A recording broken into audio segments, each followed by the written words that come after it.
Welcome again दोस्तों। आज बात करेंगे मॉक्सिफ्लॉक्सासिन। ये एंटीबायोटिक है, इसी के बारे में बात करेंगे कि ये दवा किस काम में आती है, क्या साइड इफ़ेक्ट आते हैं इससे, क्या सावधानी रखना है, क्या डोज होती है, खाते समय क्या सावधानी रखना है, कितने की आती है। इन सारी बातों को हम लोग इस वीडियो में देखने वाले हैं।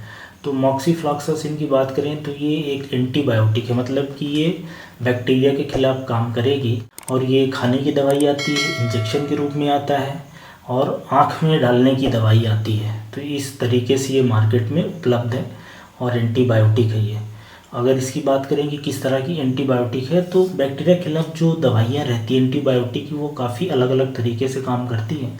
तो ये फ्लोरोक्विनोलांस ग्रुप की दवाई है और ये 4th जनरेशन मतलब लेटेस्ट बनी हुई है। जो फ्लोरोक्विनोलांस ग्रुप में जो सबसे अच्छी दवाई है उसमें से ही आती है। और ये बैक्टीरिया का जो डीएनए होता है उसको ये मारती है। Basically DNA gyrase and topoisomerase 4 inhibitor, ऐसा हम लोग इसको मेडिकल भाषा में बोलते हैं। तो ये एक तरीके की ब्रॉड स्पेक्ट्रम दवाई हो जाती है। ब्रॉड स्पेक्ट्रम मतलब कि काफ़ी तरह के बैक्टीरिया को मारती है, सिर्फ बैक्टीरिया को मारती है। वायरस, फंगस, पैरासाइट के ऊपर इसका कोई असर नहीं है।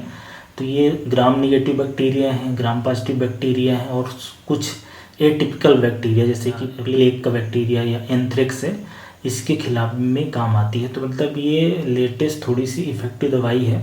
और ये टीबी में भी काम आती है। टीबी की जो सेकंड लाइन दवाई, जब फर्स्ट लाइन दवाइयों से रेजिस्टेंस आ जाता है तब ये दवा चलती है। तो अगर इसके यूज की बात करें कि ये किन बीमारियों में दी जाएगी, अभी हम लोग बात करते हैं कि ये चाहे इंजेक्शन की बात करें या इसकी जो टैबलेट आती है इसकी बात करें कि किस बीमारी में लिखी जाएगी। तो मान लो अगर आपको चल रही है और आपको लिखी गई, तो इसका मतलब है कि ये एक तो फेफड़े का इन्फेक्शन जिसको हम लोग निमोनिया बोलते हैं, बट ये निमोनिया कम्युनिटी एक्वायर्ड होना चाहिए, मतलब कि जैसा समाज में होता है। हॉस्पिटल वाला निमोनिया होता है उसमें ये काम नहीं करेगी, उसमें फिर दूसरी और हायर एंटीबायोटिक लगती है।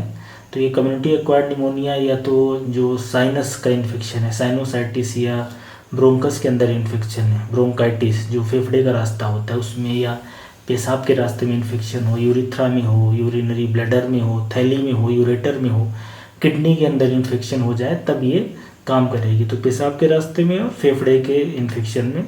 इसके अलावा ये सेक्स आर्गन के इन्फेक्शन है, चाहे महिलाओं के सेक्स आर्गन की बात करें, ओवरी, यूट्रस, फैलोपियन ट्यूब, वहाँ पे इन्फेक्शन हो जाए, या तो मेल में प्रोस्टेट का इन्फेक्शन हो जाए तब काम करती है। और एक ये गोनोरिया होता है, गोनोकाकल बैक्टीरिया से इन्फेक्शन होता है, उसमें काम करती है।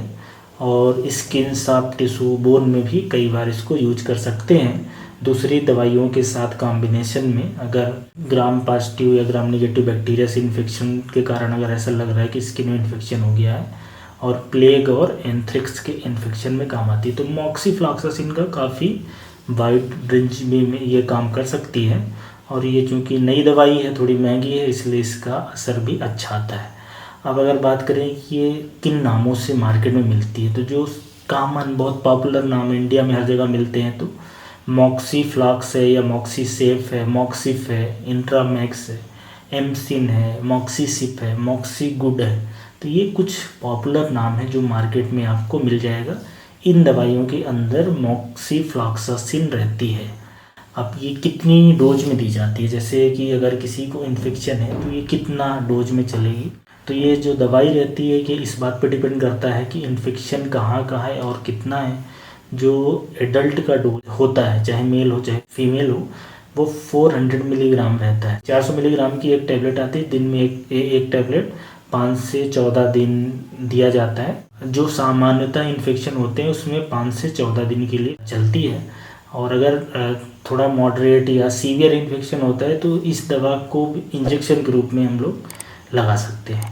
अब अगर साइड इफ़ेक्ट की बात करें कि मॉक्सिफ्लॉक्सासिन के क्या साइड इफ़ेक्ट आते हैं, तो एक बात आप ये समझें कि मॉक्सिफ्लॉक्सासिन फ्लोरोक्विनोलांस ग्रुप की दवाई है जो कि सिंथेटिक दवाई है। इसके साइड इफ़ेक्ट थोड़े ज़्यादा और कुछ साइड इफ़ेक्ट सीरियस किस्म के होते हैं, इसलिए सामान्यतः जो डॉक्टर्स हैं हम लोग ये दवा को अवॉइड करते हैं। दूसरे ग्रुप की, पेनिसिलिन ग्रुप की, या इसके अलावा सिफेलोस्पोरिन है या मैक्रोलाइड्स, इस तरह की एंटीबायोटिक को ज़्यादा प्रीफर करा जाता है। तो इसके साइड इफ़ेक्ट की बात करें तो कुछ सीरियस साइड इफ़ेक्ट में एक टेंडन होता है जो मांसपेशी को हड्डी से जोड़ता है, उसमें इन्फेक्शन हो जाना, उसका फट जाना।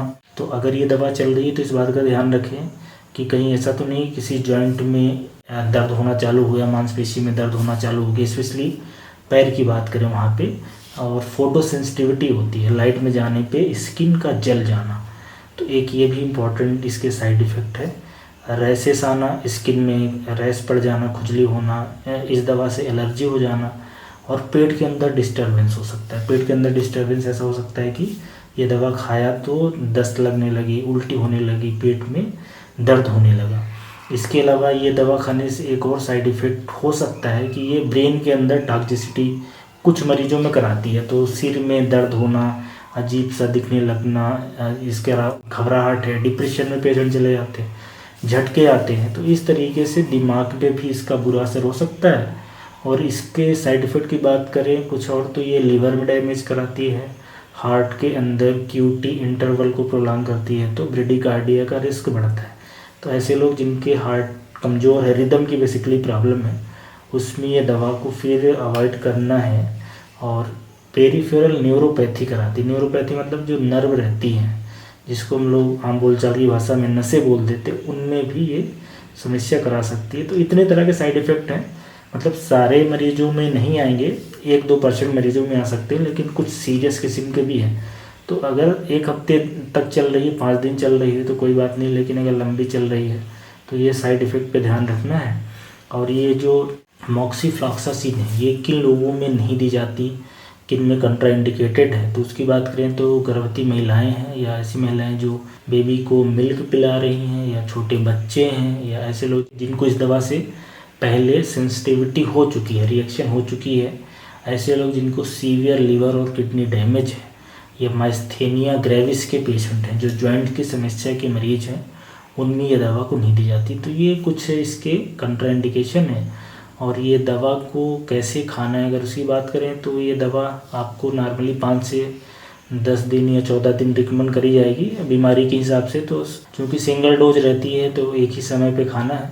और ये दवा को खाते समय बस ये थोड़ा ध्यान रखें कि जब दवा चलेगी तो आपको धूप में ना जाएं। टॉक्सिसिटी जैसे मैंने बताया कि फोटो सेंसिटिविटी होती है, बेसिकली स्किन जल सकती है ज़्यादा देर धूप में रहने से। पानी पीना है थोड़ा ज़्यादा नॉर्मल दिन की अपेक्षा, ताकि ये आसानी से किडनी से निकल जाए। शुगर की जांच कराते रहना, ऐसे लोग जिनको डायबिटीज़ है, अगर डायबिटीज़ की आप दवा पे हैं तो ये मॉक्सिफ्लॉक्सासिन शुगर को कम कर सकती है। और अगर मल्टीविटामिन खा रहे हैं जिसमें कैल्शियम है, आयरन है, तो उसको इसके साथ खाएंगे तो हो सकता है कि ये दवा कम असर करे, इसलिए थोड़ा सा गैप रखना है मल्टीविटामिन और ये मॉक्सिफ्लॉक्सासिन एंटीबायोटिक के बीच में। अपने लिवर की जांच करा सकते हैं, GOT-PT, अगर ऐसा कुछ संकेत आता है। और इस बात को ज़रूर ध्यान रखें कि जॉइंट मसल में सूजन ना होने पाए, या आए तो तुरंत डॉक्टर को बताना है। या झटके वगैरह आना चालू हो तो ये दवा फिर बंद करनी पड़ेगी। आखिरी में अगर इसके प्राइस की बात करें तो बहुत कंपनियां बनाती हैं, पर ये थोड़ी सी महंगी आप बोल सकते हैं, थोड़ी महंगी एंटीबायोटिक है। एक टैबलेट इसकी जो 500 मिलीग्राम वाली है, एवरेज जो प्राइस है वो 30 रुपये है। तो एक 30 रुपये मतलब अगर आपको 10 दिन चलती है तो ये 300 रुपये हो जाएंगे। तो इस तरीके से ये मॉक्सिफ्लॉक्सासिन को अपन समझ सकते हैं। तो ये एंटीबायोटिक है। इसके बारे में जो महत्वपूर्ण बातें हैं, किसी पेशेंट को क्या क्या जाननी चाहिए, क्या सावधानी रखना है, वो आप समझ गए होंगे इस वीडियो के माध्यम से। एंटीबायोटिक है तो हमेशा इस बात का ध्यान रखें कि अपने से नहीं खाना है, ना अपने से बंद करना है। जितने दिन के लिए बोला गया उतने दिन तक खाएंगे तो ही असर आएगा, और असर आ जाए तो तुरंत दवा को नहीं छोड़ना रहता, पूरा इसका कोर्स होता है। ये कोई मल्टीविटामिन सप्लीमेंट या कोई और किस्म की दवाई नहीं है। एंटीबायोटिक बहुत ही सावधानी से खानी रहती है। तो इस मॉक्सिफ्लॉक्सासिन दवाई के बारे में, चाहे आपको टैबलेट लिखी गई हो, चाहे इंजेक्शन, चाहे आई ड्रॉप के रूप में आप यूज़ कर रहे होंगे, इसके असर को आप समझ गए होंगे कि ये बैक्टीरिया मारने की दवाई है। Thank you.